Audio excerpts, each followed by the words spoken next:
अस्सलाम वालेकुम। Last lecture के अंदर हमने स्पाइनल एनेस्थीसिया को डिटेल से स्टडी किया था। ठीक है, ये बहुत ज़्यादा इम्पोर्टेंट टॉपिक है। आज हम इसके कुछ बेसिक्स को रिवाइज़ करेंगे। ठीक है, और जो हमने लास्ट लेक्चर में पढ़ी हैं और जो इसकी कम्प्लिकेशंस हैं स्पाइनल एनेस्थीसिया की, उनको डिटेल के अंदर स्टडी करेंगे। लास्ट लेक्चर में भी हमने पढ़े थे, लेकिन ओनली इनके नेम्स पढ़े थे। ठीक है, हमने ये नहीं देखा था कि ये सारी कम्प्लिकेशंस किस वजह से हो रही होती हैं, इनके पीछे काज क्या होती है। आज हम उनको डिटेल से स्टडी करेंगे। सबसे पहले हम ओवरव्यू ले लेते हैं स्पाइनल एनेस्थीसिया का। हमने पढ़ा था लिम्ब ऑब्स्टेट्रिक और पेल्विक सर्जरी के लिए यूज़ होता है। ठीक है, इसको हम कहाँ पे इंजेक्ट करते हैं? सब एरेक्नोइड स्पेस के अंदर। ठीक है, और सब एरेक्नोइड स्पेस को हम फाइंड आउट किस तरह करते हैं? हम L1 से L2 तक एक इमेजिनरी लाइन ड्रॉ कर रहे थे। ठीक है, यहाँ पे हमने प्रोसीजर में पढ़ा था कि हमने एक इमेजिनरी लाइन ड्रॉ की थी। ठीक है, और वो इमेजिनरी लाइन जहाँ पे मीट करती है उस पॉइंट के ऊपर जो है हम वहाँ पे इंजेक्ट कर देते हैं स्पाइनल एनेस्थीसिया को। अब हम आते हैं कम्प्लिकेशंस ऑफ स्पाइनल एनेस्थीसिया की तरफ। दो तरह की कम्प्लिकेशंस होती हैं, इमीडिएट और लेट। इमीडिएट मींस जो स्पाइनल एनेस्थीसिया के फ़ौरन बाद हो जाती हैं, और लेट मींस के वो कुछ अरसे बाद होती हैं, मतलब मींस थोड़ा टाइम लेकर फिर होती हैं। ठीक है, फौरी नहीं होती। इमीडिएट वाली जो है वो फौरी हो जाती हैं।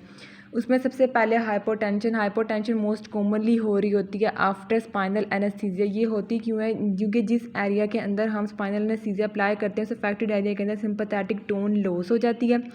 सिंपैथेटिक टोन लॉस होने की वजह से कुछ टाइम के लिए वहाँ पे नर्व्स ट्रैवल नहीं करती, तो वहाँ पे हाइपोटेंशन हो जाती है। ठीक है, नेक्स्ट हमारे पास जो आ जाती है that is injury to spinal cord.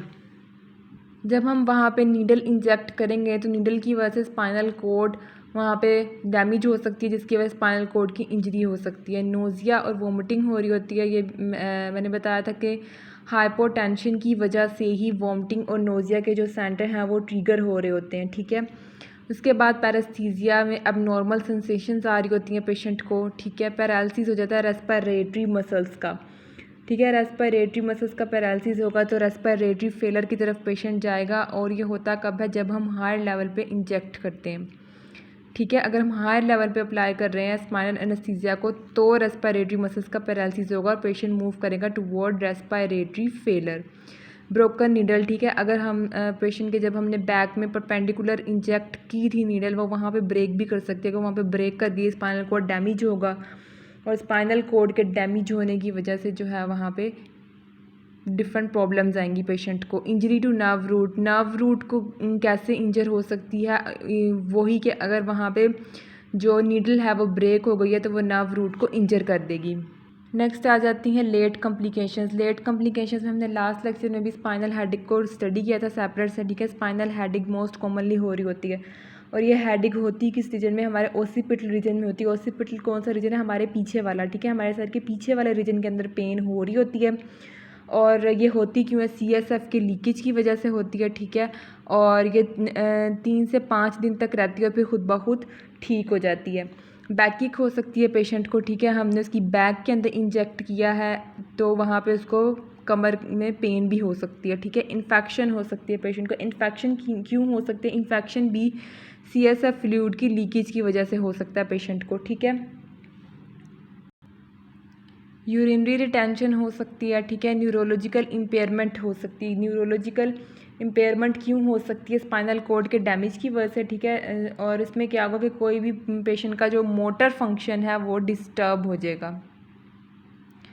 Motor function patient का डिस्टर्ब हो जाएगा। ठीक है, मेनिंजाइटिस हो सकता है। ठीक है, इन्फ्लेमेशन ऑफ मेनिंजीज हो सकती है। इसमें पेशेंट को डिस्क प्रोलैप्स हो सकता है। डिस्क प्रोलैप्स क्यों होगा? अगर हमने जो इंजेक्शन है वो प्रॉपर प्लेस पे अप्लाई नहीं किया, ठीक है, तो पेशेंट को डिस्क प्रोलैप्स हो सकता है। जैसे हमने लास्ट लेक्चर में पढ़ा भी था कि हम किस तरह चेक करते हैं कि हमारा जो इंजेक्शन है वो सब एरेक्नोइड स्पेस में ही गया, कहीं और तो नहीं गया। वो हमने सारा प्रोसीजर लास्ट में चेक किया था। वो इसीलिए ज़रूरी है कि अगर हम प्रॉपर प्लेस पे इंजेक्ट नहीं करेंगे तो पेशेंट को डिस्क प्रोलैप्स हो सकता है। ठीक है, और लास्ट में आ जाता है कि एक्स्ट्रा ड्यूरल जो वेसल्स हैं वो डैमेज हो सकती हैं।